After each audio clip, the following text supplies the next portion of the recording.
Good afternoon. Welcome to our Chris 180 Lunchtime Live series. This is week 7 and I'm Chandra Luggett, Director of Marketing and Communications here. Today we're going to be talking about stress, exhaustion, and the feeling of being overwhelmed during the COVID-19 pandemic.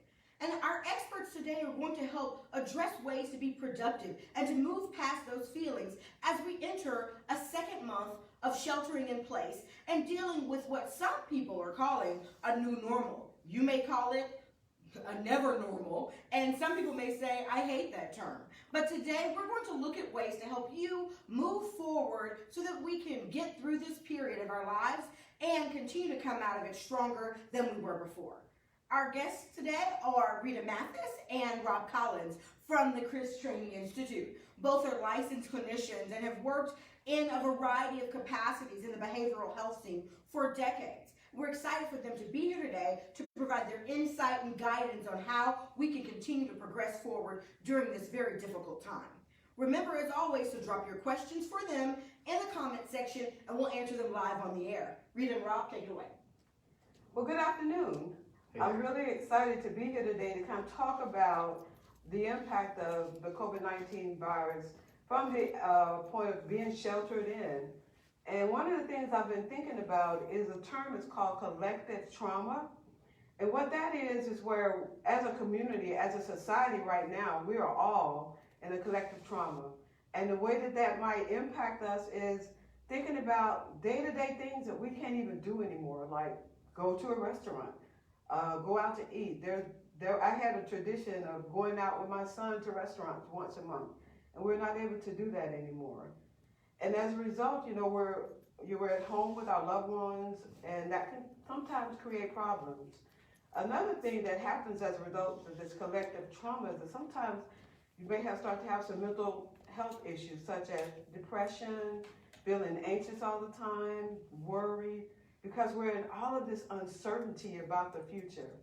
And the COVID virus is not something that we can see when we walk down the streets. So we have to be even more aware, and that brings up a lot of anxiety for people. So we're all in that place right now together, and so we want to talk about maybe some things that you can do to kind of help yourself through that. Yeah, when I think about this, I always constantly think about the types of rituals and routines that we typically do in our everyday lives. When you wake up, you brush your teeth, you take a shower, you get in a car, you listen to a certain book on tape, or you listen to your favorite song, you get to work, you greet your coworkers, you do all of these things throughout your day, and you kind of conserve a certain amount of energy and stress for the day, but all of that's kind of upended. Everything's different, everything's changed, and your rituals and routines are all kind of varied, and it can be different day by day depending on what kind of comes down through the news, what's going on in your family, what's going on with your car, what's going on even with your income, because some people are still employed, some people are not, some people are on unemployment, some people are getting less of a check, maybe they're working jobs on the side. Mm-hmm. And so, and a lot of people may not have any of that. Right. They may have children now because they're not in school, and so everything has changed, and even the same stuff that we typically do to kind of calm ourselves down and to have fun and to relax and to kind of take our minds off it, a lot of that stuff is gone. Just like you were saying with your son, you can't go, to dinner with him anymore. Right. So, and it's interesting because, we think all that stuff has just gone away, but in reality, what you can do is you can kind of both order from the same place. You can get some DoorDash, you can go pick it up, and then you guys can kind of open it up together and kind of sit in front of each other. Or you can even watch an episode with somebody. You can say, all right, episode 2, season 3, ready, go. And you guys watch it together, and you can kind of, see each other's reaction while you're watching at the same time. So it's really interesting, but we just have to be a little bit creative with the same things that we do. Well, I know you're still seeing clients, and I see clients as well. And a lot of what I'm hearing from them is that they're worried. There's all this uncertainty about the future. So the thing that I kind of help them work with is how can we stay in the present moment? Because we'll start worrying about the what ifs. What if this thing never ends? Right. How's my life going to be 5 months from now? And so they start to have some depression and anxiety around that. And it's particularly difficult for our young people to deal with because they don't always understand the bigger picture of things. So working with our young people to help them manage their anxiety and their depression is really important. Yeah, and I think even older folks as well, because I think that, you know, in a different generation where they've kind of grown up, where they've been really collaborative, they've been able to kind of go off on their own. And growing up, a lot of them, I hear, you know, my parents' generation, they're like, oh, you know, I just used to hop on my bike and go across county lines, you know, and they used to do all these things together. And now they're kind of thrown into this thing and, hey, here's FaceTime, here's Zoom, here's Teams, here's all this other stuff. Sure, Mom, it's really easy. Just get on this, text this, and we've been so kind of in it because I've grown up in this. I know all of this stuff, you know, but I'm having to teach my folks all of this stuff from scratch, and it's harder if they're not even on that. If I can't get into a conversation with them because they don't know the technology, then I can't even do it. Yep.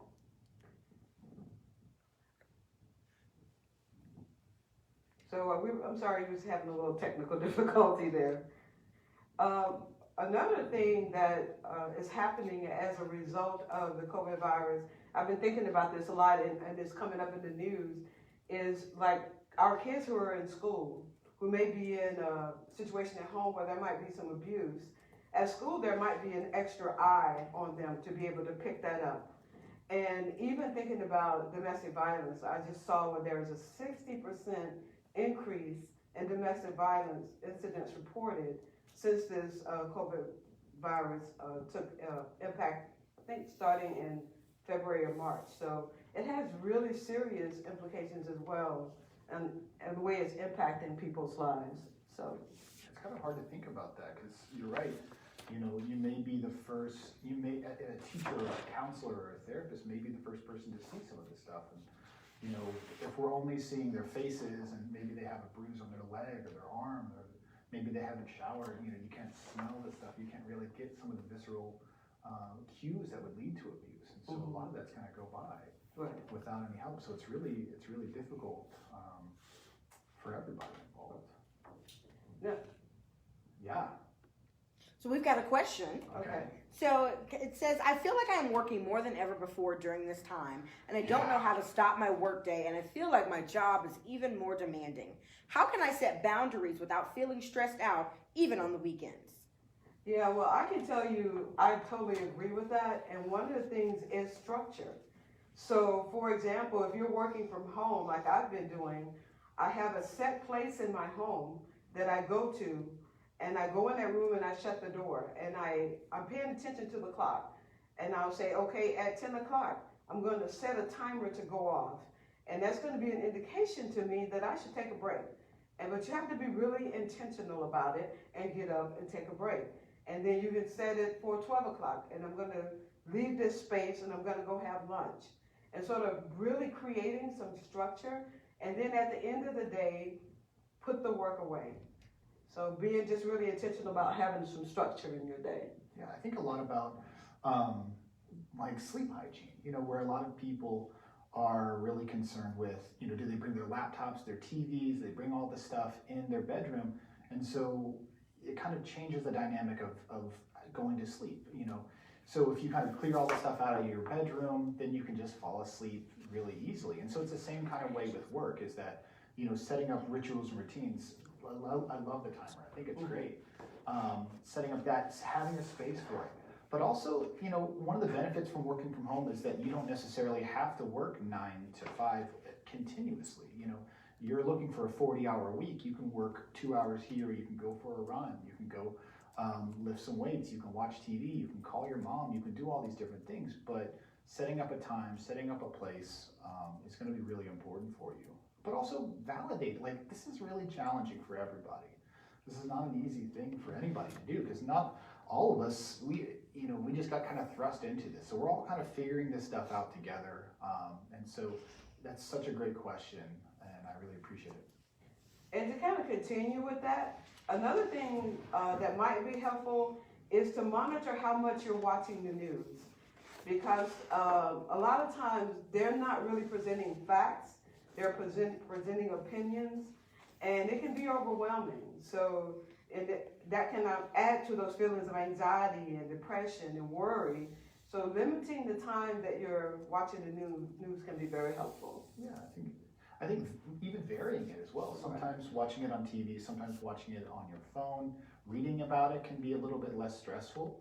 And I think keeping in mind that the news, their business model is surrounded by you clicking on this, you watching it. And so like they're gonna have salacious titles, they're gonna have things that are gonna make you click on these things. And so keeping that in mind and saying, well, I'm just looking for the facts. What is the most recent thing? When am I going back to work? When is this kind of test coming out? And just sticking with that and limiting it. I think it's a really great idea. Yeah, looks like we have another question. This one comes from Elizabeth, and she says, I feel stressed that the governor opened up the state, but I don't know if it's really safe. How can I manage that stress when I'm not in control? Wow. That's a really good question. And one of the good things is that just because he's opened it, whoever you're working may be not following precisely what the governor is saying. So checking in with your supervisor about what is it going to mean for you to come back to work, and how safe, making sure that they have things set up for you to be safe. So you don't have to go precisely about what the governor said, but just basically finding out what your workspace is going to be like and ensuring that you're going to be safe in your workspace. That's really scary to think about. It really is. I think because psychological safety is really important for both your workers and the customers. If I've seen a lot of really fascinating examples, and I think the market's going to choose. I saw that Costco, I think they're either mandating it or they're talking about it, about making everybody that comes into Costco wear a mask. And so they're having these divisive conversations about it. But, if you're feeling unsafe, mention it. First of all, mention that maybe you're not feeling so good about it, and here are some ways that you can feel a little bit better about it. But also find somebody that you can process with. Find somebody that you can talk with at home and to kind of make it feel realistic and valid. Okay. So we have another question, and Paige says, after working from home for several weeks, I am having a harder time finding the energy and motivation or remaining focused throughout the day. Yeah. Do you have any tips or tricks to get back into a groove? I think structure is just so important, and really being intentional about making sure that you're structured, and also taking care of yourself during the day. So if you are at work for 2 hours and you just feel like you just can't do anything else, whatever feeds your soul, whether it's getting up, going outside, getting some sun, taking a walk, listening to music, finding things that will just refresh you, and putting those in your day.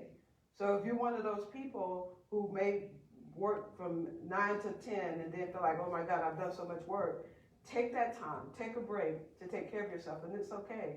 Because we have the added stress of being under this pandemic right now that's really having an impact on us. So just being more mindful about taking care of yourself and finding things that really feed your spirit and that will replenish you. Yeah, I think a lot about how people train for marathons. They start with intervals. They do a little bit of running, then they walk, they run, they walk, they run, they walk. And I think that planning that, do a little bit of work, go outside, do something that you enjoy, and set up those times, and set up the timer like we talked about before, and find some things that that really can start and finish your days.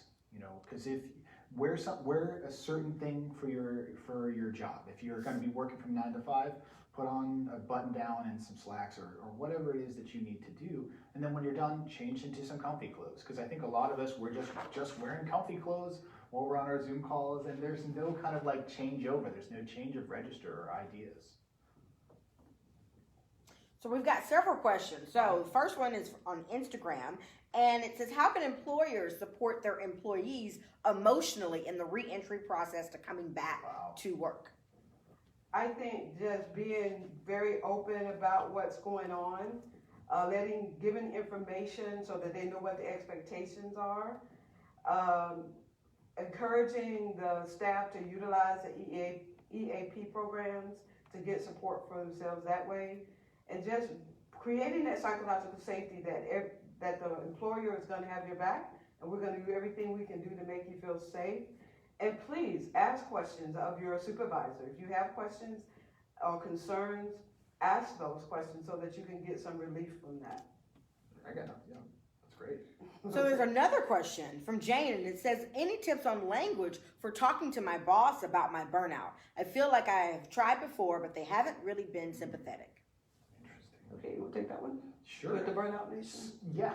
That's interesting. I think it depends on how it's affecting you as well.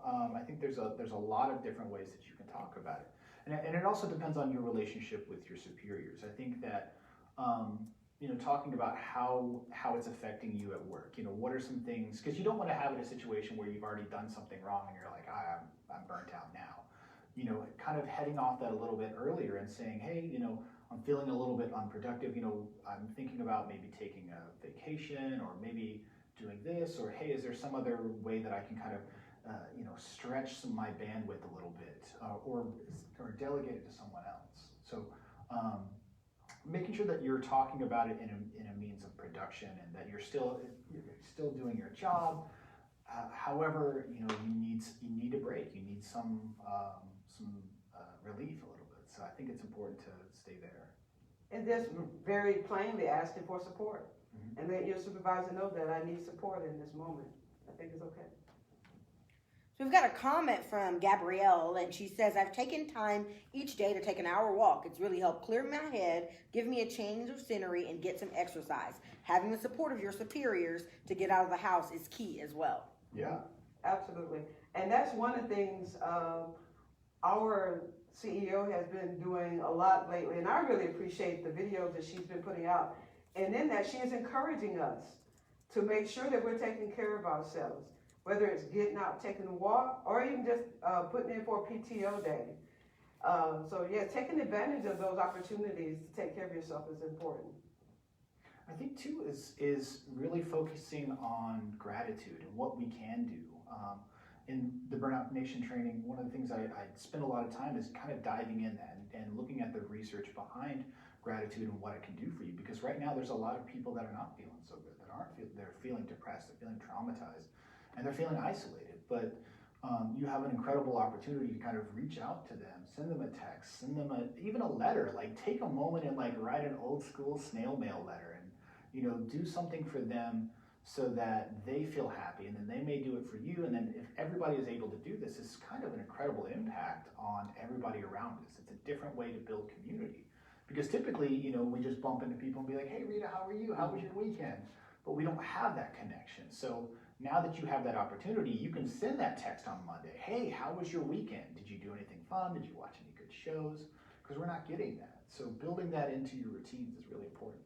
I wanted to share real quickly something that our neighborhood has done, because there's those neighborhood things on online where, so we put a notice on there that everybody comes out at 4 o'clock, comes to the end of their garage and say hello and check in with each other, and it's been amazing. Wow. Just to kind of keep that contact in. So maybe something in your neighborhood that y'all can put into place just to check in, so you don't feel so isolated. That's incredible. Yeah. And you probably are meeting neighbors that you never met before. Right. So trying to find opportunities within this is going to be really important, because there are some kind of quiet opportunities within this that we may have missed. Yeah.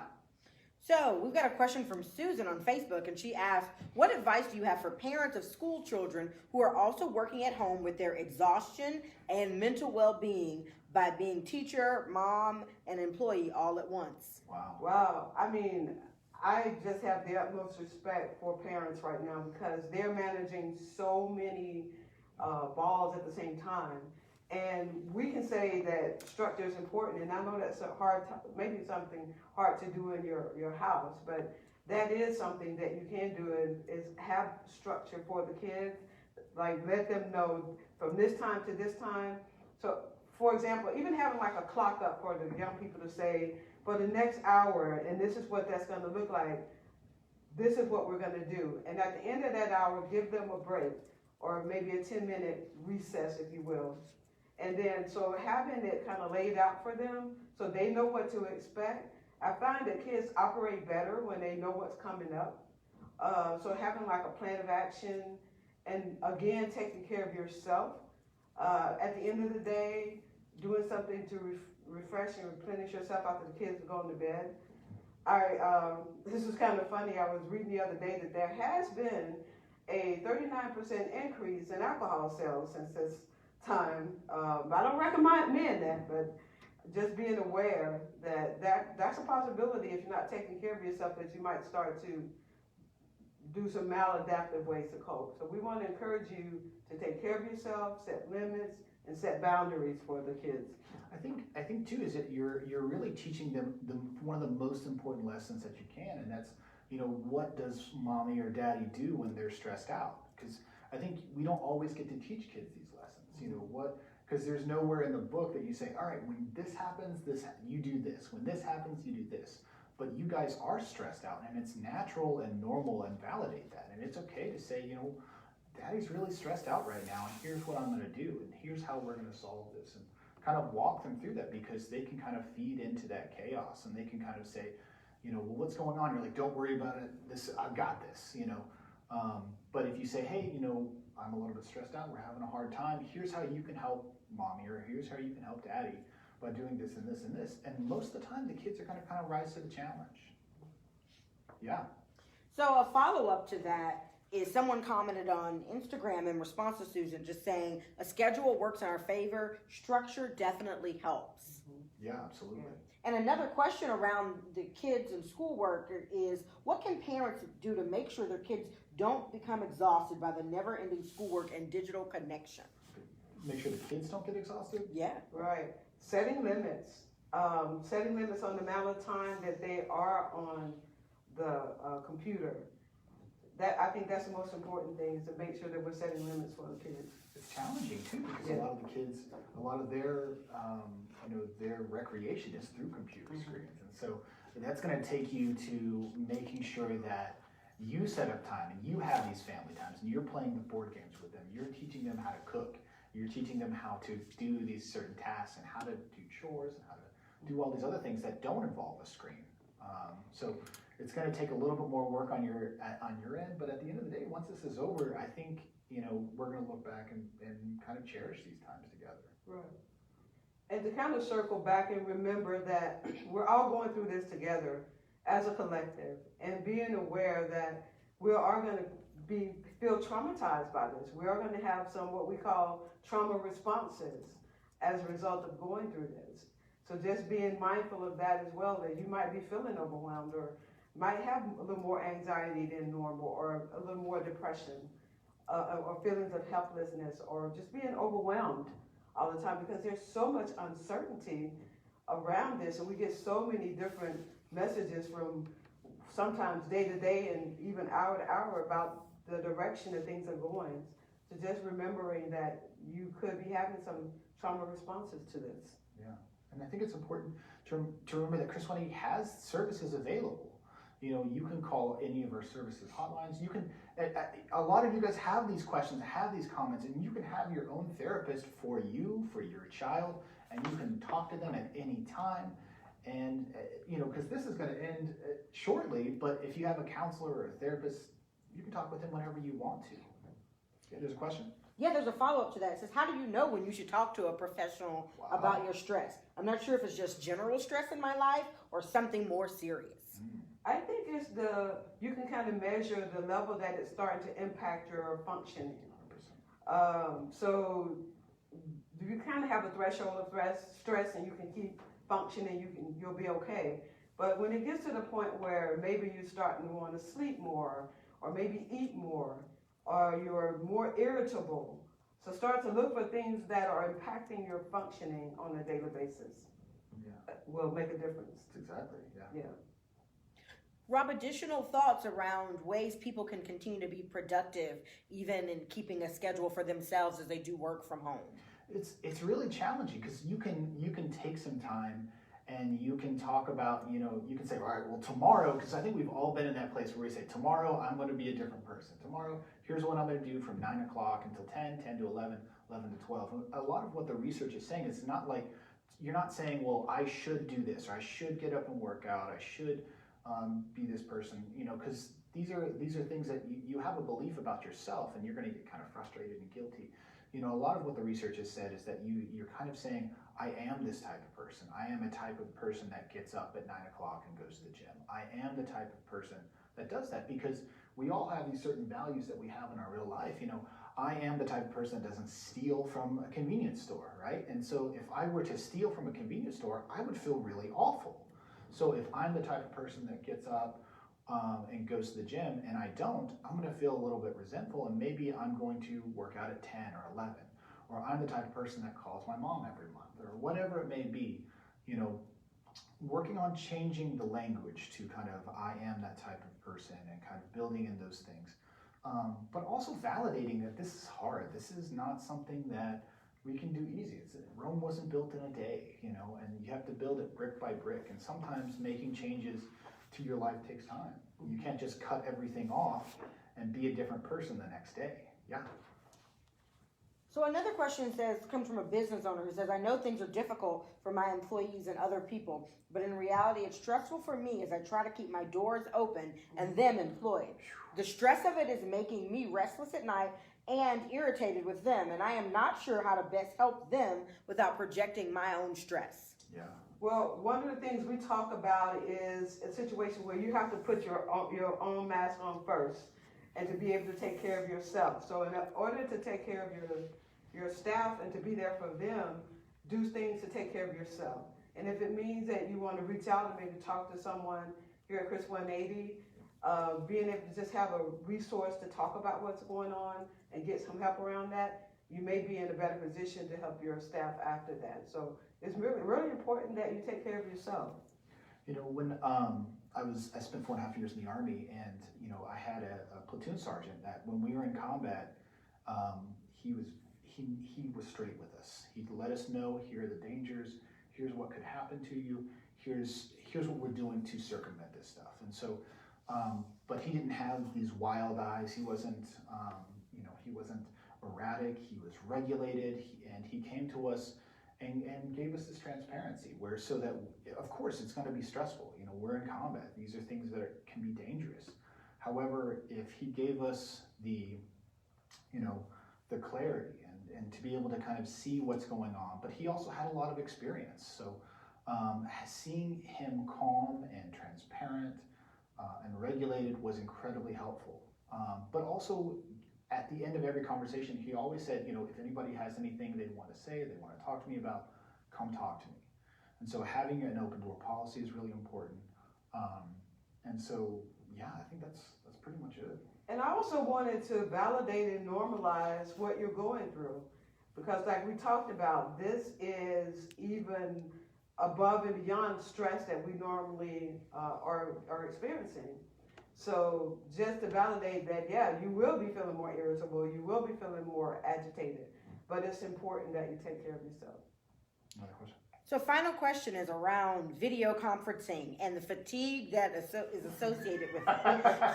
How can people get a handle on that? Because we're all doing more Zoom calls, there's Zoom, Teams fatigue. How can people handle that? Well, so one of the things that I have really been enjoying is I'm pushing this idea of teleconferencing team building, because it's easy, we have a ropes course, we have all these events, we have all these games and toys and things like that we build teams with, but how do we build teams through teleconferencing? And so, when you see somebody's camera up, they're kind of vulnerable, they're kind of open, you can kind of see behind them and see into their household. And so kind of finding some things that can kind of change it up a little bit, make things different, rather than just like, all right, let's get started here. All right, so the quarterly meeting, the quarterly numbers, we're off, But typically you have this kind of warm up to it. You're like, hey, how are you? You kind of bump elbows a little bit before the meeting, but you don't have that. And of course you're going to get fatigued because you start the meeting and then you're immediately into this stuff. Yeah. So doing a little bit of a check-in is really important. But you can also do fun things. Like one of the things that I tried with a team building event that I did recently was I said, everybody's take 5 minutes, go into your home and go find an artifact from your house. Bring it back and kind of do like a little bit of a show and tell. Like this is my grandmother's trunk from Hungary, I had put blankets in there so that when people come by, they can get warmed up, So it's like kind of a continuation. And so you kind of get something new, something brand new that you wouldn't have gotten normally because you can't bring in a trunk to your conference meeting. So you're learning a little bit about people. People are a little bit more vulnerable, but everybody's having a positive experience. And the other thing is, I was talking to a staff member of mine, and she's doing back-to-back video conferencing. So you're going to be tired. It's going to have an impact on you physically with your eyes and everything. So what I recommended was spacing them out, and then in between those video conferencing, do something replenishing for yourself, whether it's go for a walk, dance, whatever you need to do in between so that you can be more focused. So I would recommend definitely starting to space them out and take care of yourself in between.